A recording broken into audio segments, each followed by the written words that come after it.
Welcome to Design Thinking Games, a gaming and user experience podcast.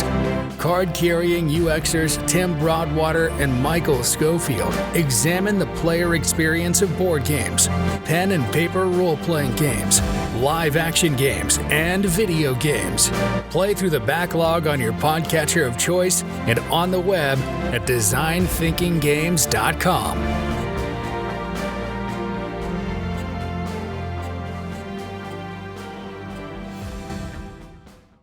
Design thinking is a process that is used to understand users, challenge assumptions, redefine problems, and create innovative solutions. In this podcast, we apply design thinking to gaming. Today, we're joined on Design Thinking Games by Grigas from Zephyr Workshops. Thank you so much for joining us. Hey, yo. Thank you for having me on. We recently did we kind of went to PAX East and we kind of had an intercept where we just talked to you candidly about your game studio and Aegis. But for those who didn't listen to that episode, maybe you can kind of speak to really quickly, who you are, the name of your design studio, and then probably the games you're most proud of. Oh, yeah, absolutely. My name is Breeze, like the wind. It's my real name. I am the director at Zephyr Workshop. We are a board game development studio based in Washington, though we're all originally from Massachusetts.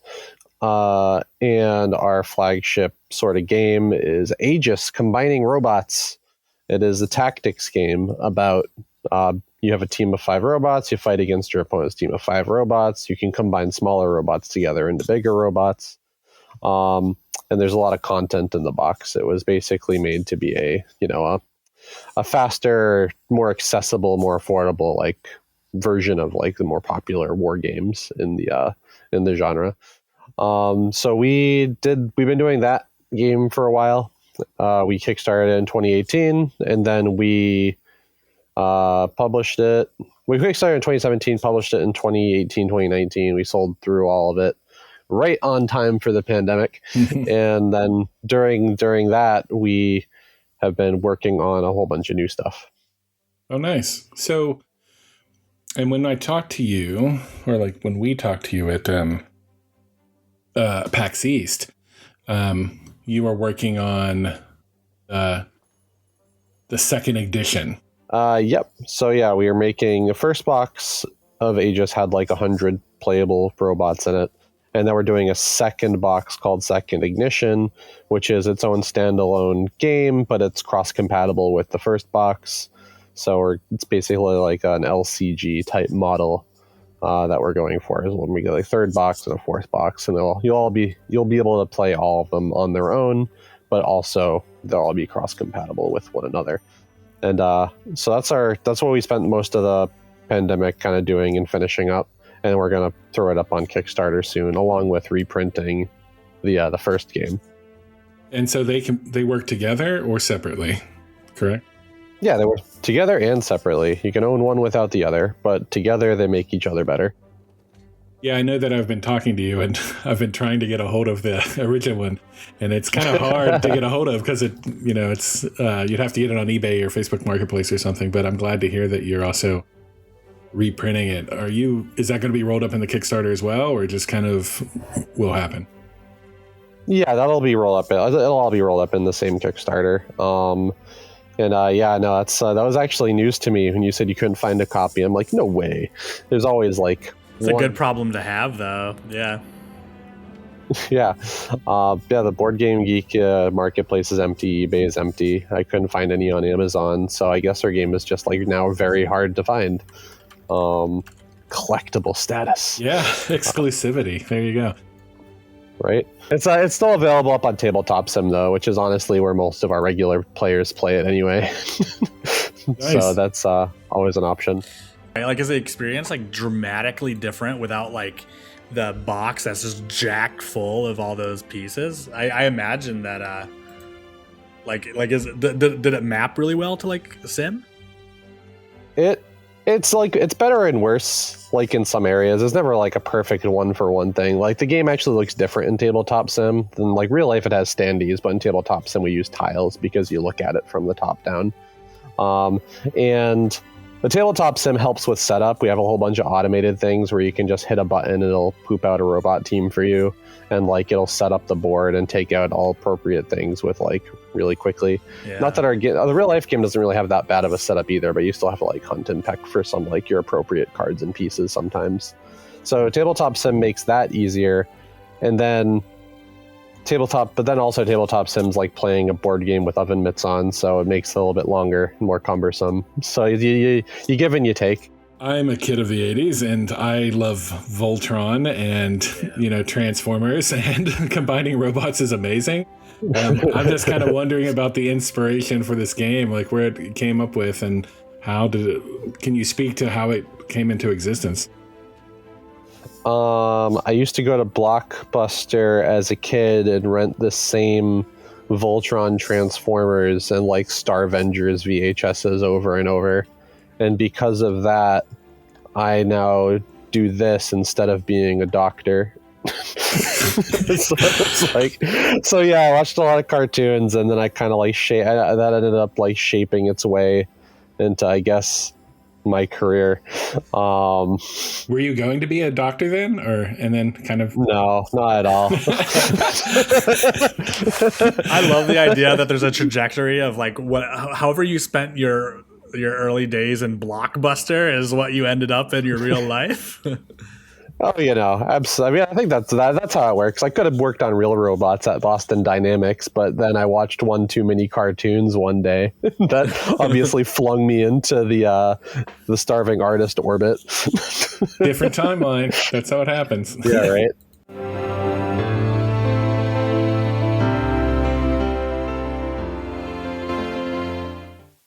We are super privileged to be brought to you by Dice Tower Theater because our show is designed to tease apart mechanics and other aspects of game design so we can better understand why they impact us. But this wonkery didn't start because we were born middle-aged. It began with fandom and escapism. When we're throwing dice at the table, we're not hyper-focused on reasons why someone gets advantage. We are The there. blue flame has the great risk, correct? Are you sure, Sophie? I foresee a path you can understand, let alone tread, but you will have to walk yourself. As they venture into their fourth season, over 12 hours of story, Dice Tower Theater rekindles that original feeling we get.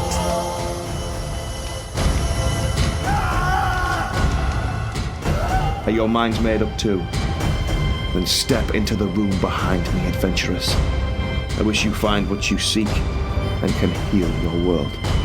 Dice Tower Theater, wherever you find your favorite podcasts.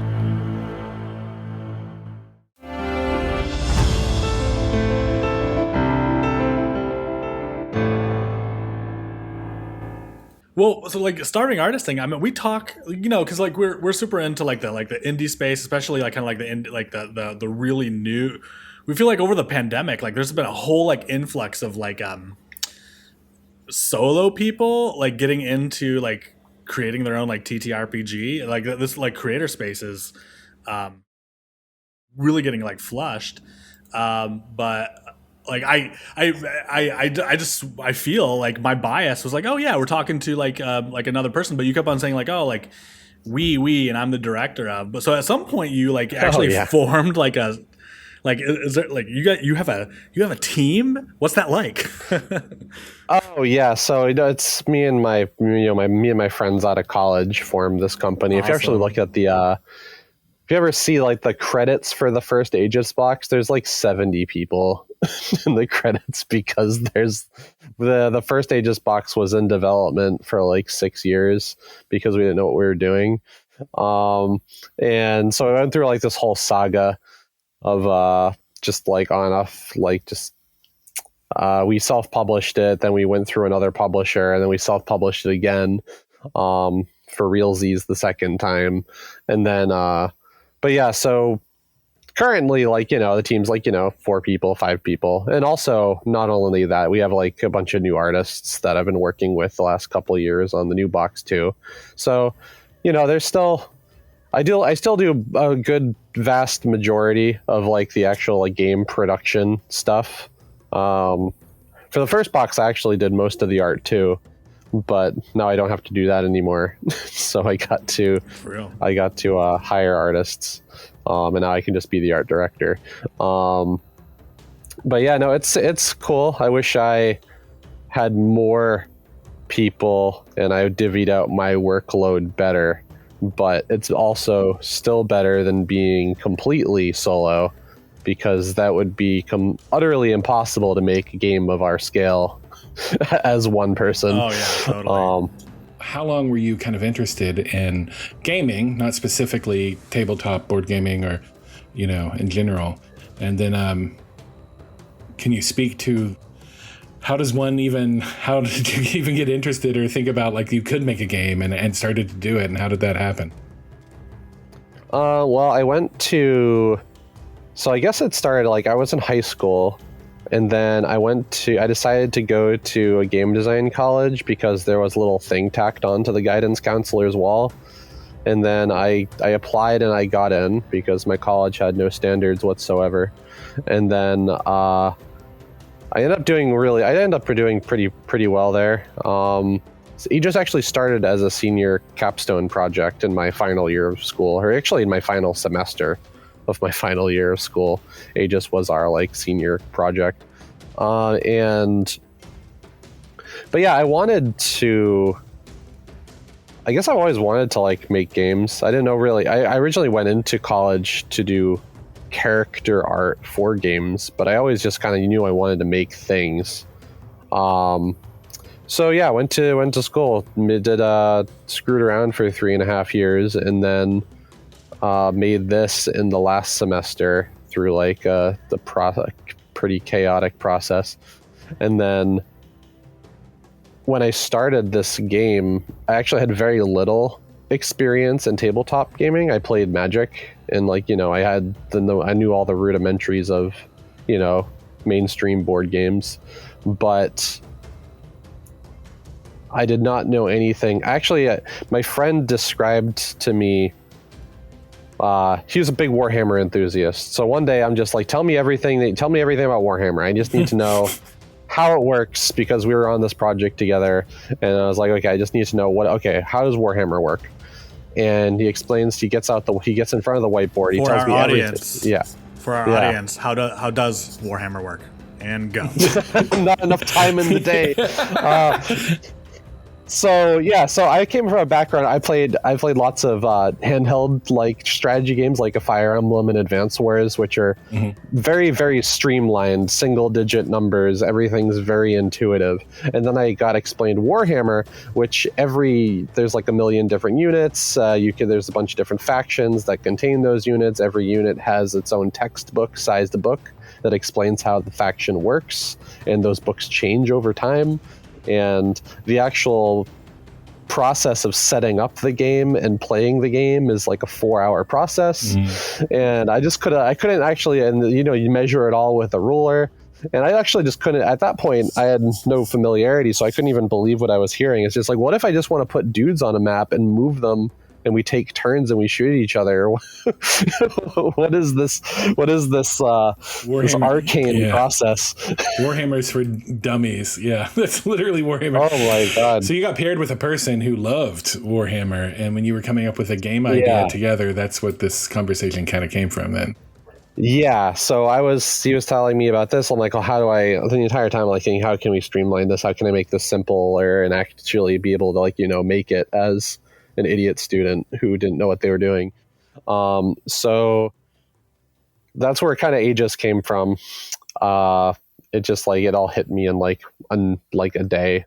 It's just like, I was thinking about like, what if there's 5 different types of robot, and they could put the different colors of these 5 different types of robot together into different combinations? What if you basically just played pretty similarly from a bird's eye view to like Fire Emblem or Advance Wars, simple, small teams, you move back and forth. And so that it kind of came together. The core concepts all came together pretty quickly. And then I'm assuming it was received well. Like, did people tell you, like, dude, this is legit, you should publish this, or like for your senior project, or? No, it was not. There's not a lot of supportiveness at our. Oh my god! When you go to a game design school, it's and not that great of a one. We're professional UXers, man. Like everyone tells us everything we do sucks. Oh yeah, no, exactly. So a lot of people were very disillusioned by the time we were about to graduate, and I was like hell bent on actually making a game with this degree that I paid for. Mm-hmm. So I went very full Monty into it, and we just decided to throw it together and show it at like some local conventions and hand make some copies, like physically hand make them. Like we got dice from here and pieces from here and stuff, and we like threw them together and put them in a handmade box, and we brought like 10 copies to like sell at like some really like local podunk convention. And that was the encouraging part, is when we first sold our first couple copies, like these handmade copies. And then from there we ramped up, and we made like the next time we went, it was our first time at PAX East, so we made like 100 copies and we sold it through there.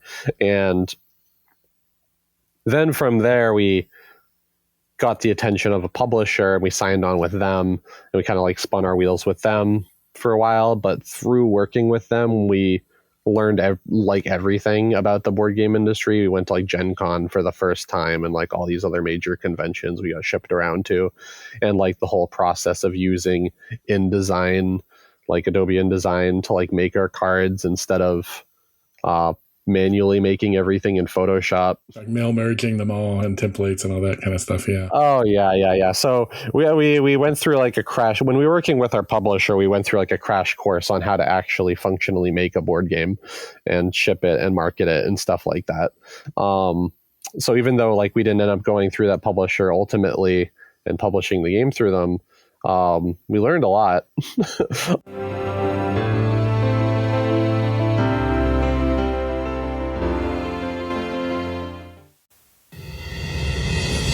Guys, playtesting is hard. If you've ever done that, you know how much of a struggle it can be. And if you haven't, you need to. It's part of good game design. That's why I'm super happy that this season of Design Thinking Games is brought to you by Playtest Kit. Literally playtestkit.com, which is designed by Steve Bromley to help us draw reliable, evidence-based conclusions that inform our design decisions. It gives us all the templates and guidance that we need to test prototypes, recruit, pick the right method, interview people, write surveys, and most importantly, configure and analyze the data so that we can do something useful with it. So whether you've never run a playtest before or you're a pro, this kit is going to save you time and help you get more value from each test you run. So sign up for free resources or go to get the full kit at playtestkit.com. And for the rest of the season, this season only of Design Thinking Games, use the code DESIGNTHINKING to get 10% off. And let Steve know who sent you.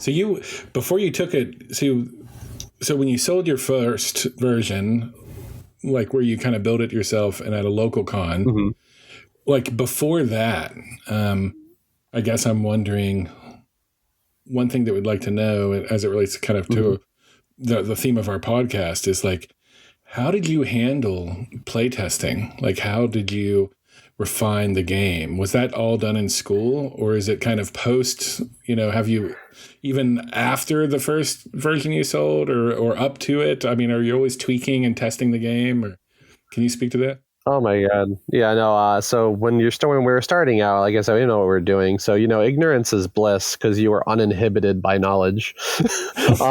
So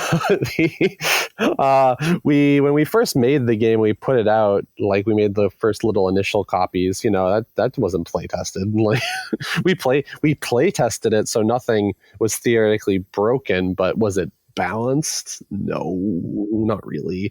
And then we refined it a bunch more by the time we made like the next like 100 copies that we would sell at PAX. But even those were like, this was not Gloomhaven.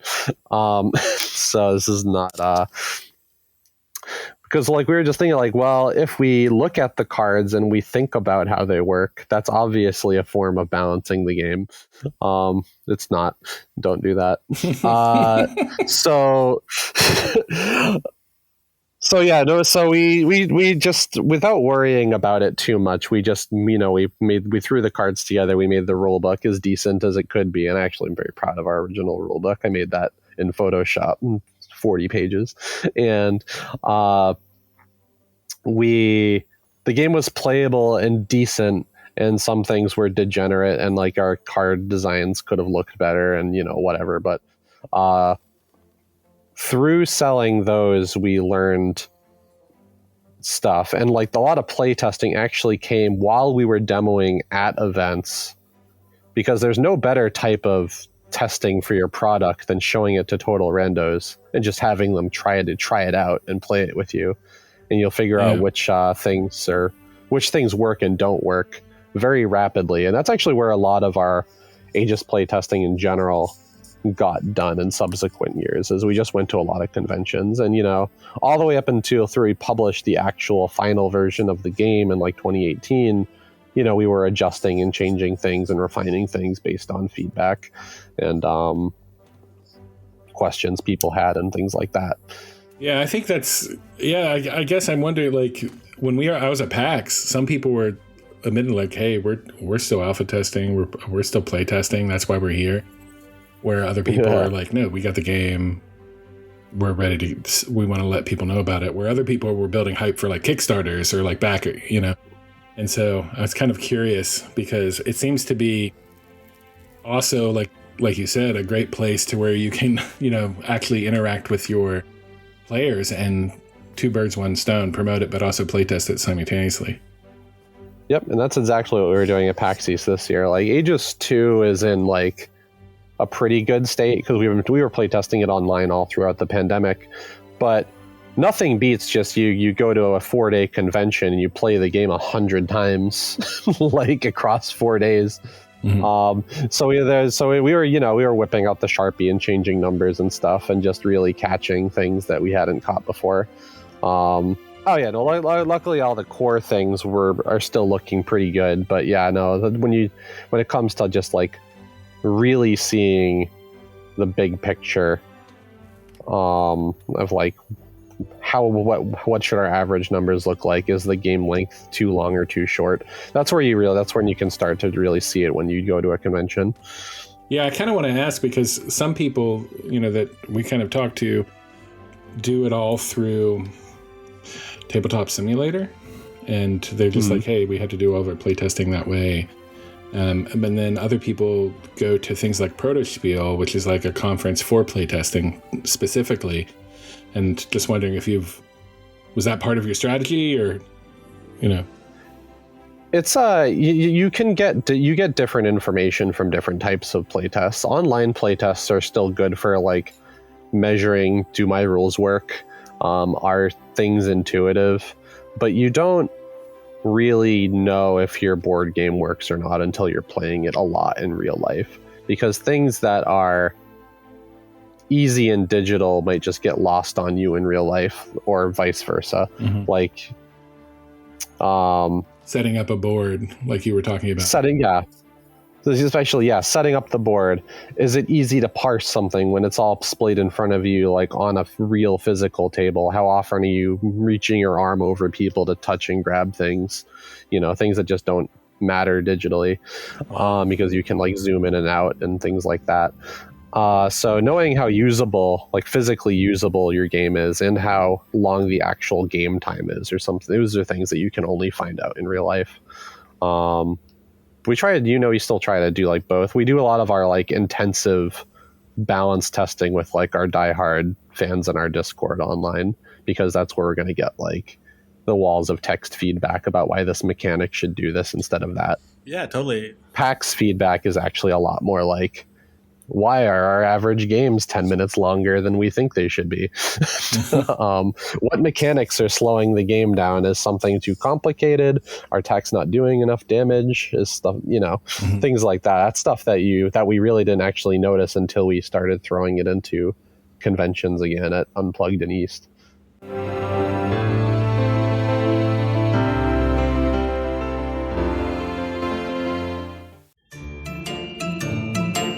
Design Thinking Games is an affiliate of Space Engineers. Space Engineers is a sandbox game about engineering, construction, exploration, and survival in space and on planets. To find out more about Space Engineers or its new DLC, Warfare 2, go to designthinkinggames.com/Space Engineers, or just go to our website and click on the banner.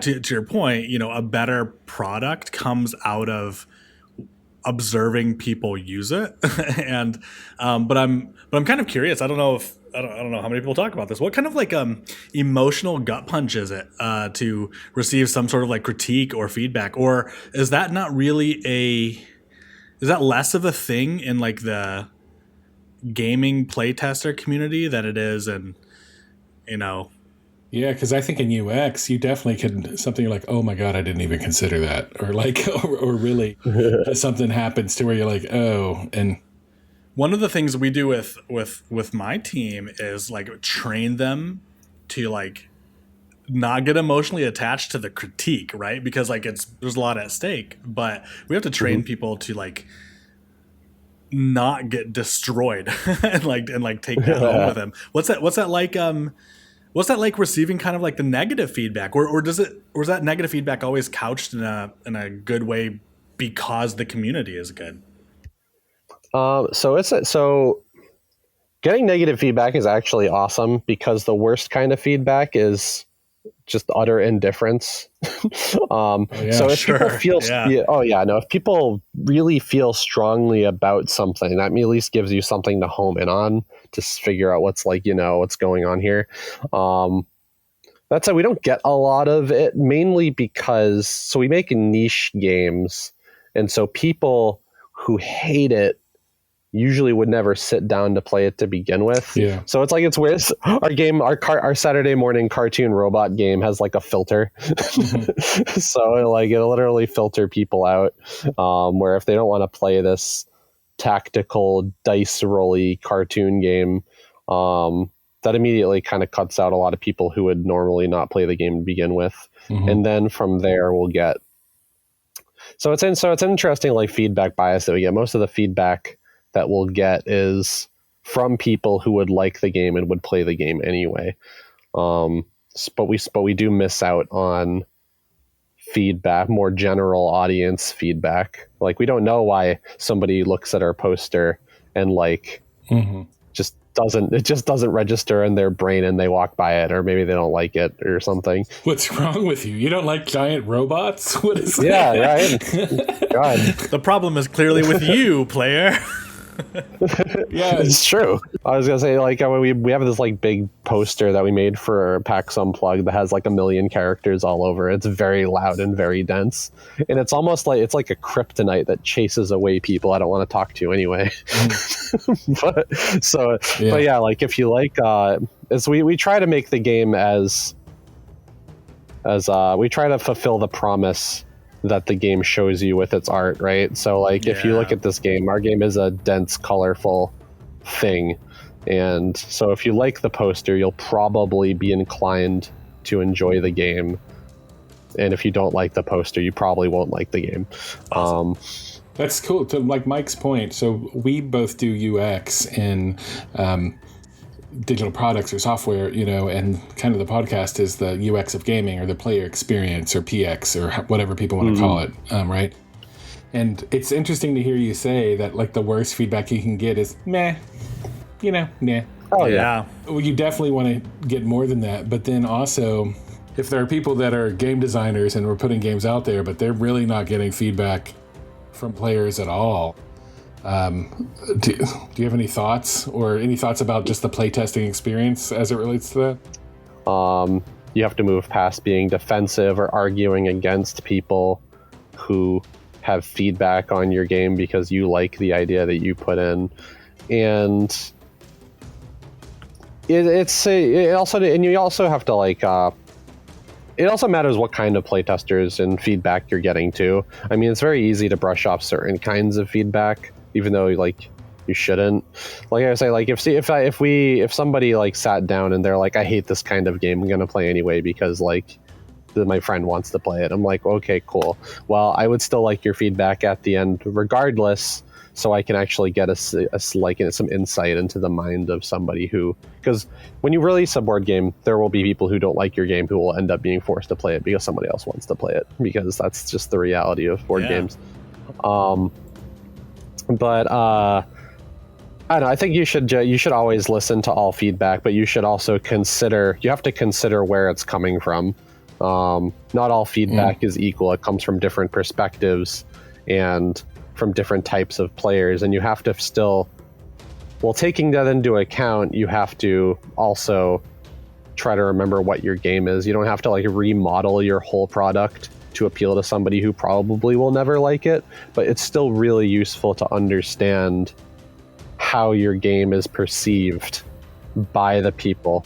What advice would you give to aspiring game designers? There just seems to be a lot of like sayings or aphorisms or general truths or guidance that people have, and I'm just wondering, what is yours? Like, what would you say to aspiring game designers? If you're gonna make a board game, there's really no reason not to, so just do it.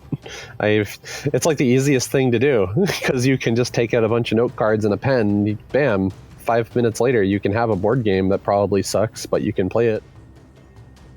It's so much easier to do than making apps, like from an entry point perspective, or like making video games where you have to like, it could be months or weeks before your stupid thing even turns on. But in board games, you can just jump kind of right into it. And if you have an idea, you can try to get that thing to paper, or you can go from brain to paper, without too many barriers. And you don't even need to have, it's cool if the game has a beginning, middle, and end, but if you even just like make one part of it, like the core like mechanic or whatever, just to see if it works, you can just like bust that out and run it back really quickly. So I would just not hesitate if you want to make a card game or a board game. It's just you should jump into it. There are lots of resources available to you. There's lots of good Facebook groups. Board Game Design Lab community is where I post in a lot. Very active. You should go to conventions to test other people's games in like various testing areas, like Gen Con and Origins. There's always like the first exposure room or the whatever play test, or the unpub room or whatever play testing room. That's a really easy way to get into making board games, is playtesting other people's board games. And you can kind of start getting an idea of what does a prototype look like? How you can ask these other designers questions. The whole board game industry is probably like 1,000 people big. So once you start learning things and people, it's pretty exponential how fast you'll grow and learn things. Are you able to speak to like, when you think the Kickstarter is going to launch, or like roughly part of the time of the year or something?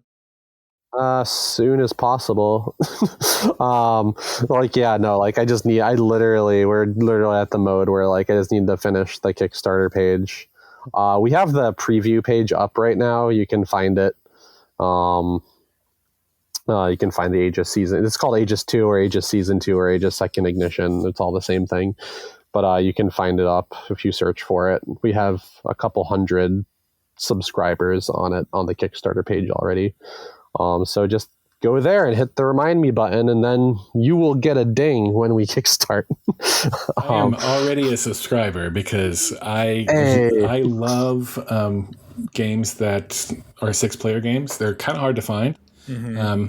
And so it checks off a lot of cool boxes for me, and probably for our listeners too. So If people want to learn more about you or get in touch with you, or learn more about the games that are upcoming, how would you tell people to get in touch? You can go to our website at zephyrworkshop.com, and the easiest and best way to really follow up with whatever we're doing is probably just to go into our Discord or follow us on Twitter at Zephyr_workshop. Well, listener, I hope you enjoyed that episode of Design Thinking Games that we just had with Breeze. If you like the show, like Star Heart and favorite us in your podcatcher of choice, specifically if you like more interviews like this, please let us know. Any kind of feedback is appreciative, especially the kind that comes in 5-star ratings on Apple Podcasts. If you are interested in getting in front of our audience, we have extremely affordable advertisements that we handcraft from the clay of the earth for merely the cost of a fancy coffee. Consider, you probably heard one of those advertisements today. Consider that you yourself could have something as epic as one of those advertisers. If you just want to try to give us money and support us for, keeping the lights on, we put a lot of work into Design Thinking Games.